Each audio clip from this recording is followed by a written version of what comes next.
አሁን እቺ ሴት ደግሞ ለምን አላለቀሰችም ብላችሁ እሷ ላይ እንደዚህ ማለት ምንም ቢሆን ባሏ ነው፣ የልጆቿ አባት ነው። ገና እድሜ ልኳን እያለቀሰች እኮ ነው የምትኖረው እንዴ። ልጆቿን ስታስመርቅ ገና ታለቅሳለች። ከዚህ በኋላ ልጆቿ ሁሌም የአባታቸውን ስም ባነሱ ቁጥር ታለቅሳለች።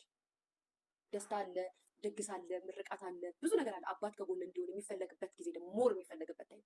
እኛ ራሳችን እኮ ፈራጅ ሆነን ኧረ ተው ቤተሰብ ተው ተው ተው፣ እኔ መመክራችሁን ብትሰሙ ይሻላችኋል። ተው የብሬ አሁን እኔ ዛኔ ባለማወቅ ነው እንደዛ ፊልም የከፈትኩት።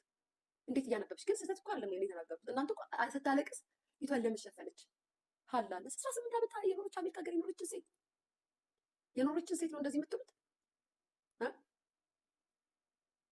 የብሬ ነው። የኖረችን ሴት ለምን አልጮሽም? ድንጋጤ አለ፣ ብዙ ነገር መደንዘዝ አለ።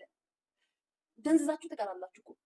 የማታምኑት ነገር አምናችሁ የማትቀበሉት ሀዘን አለ። አንዳንዴ ደግሞ በጣም ሀዘናችሁ ከልክ ያልፍና ጋይስ ፊቷን ባትሸፍን እንደዚህ እጇን አጣምራ እንድታያችሁ ትችላለች። እንደዚህ አይነት ሀዘንተኛ ገጥሟችሁ ያውቃል ጋይስ?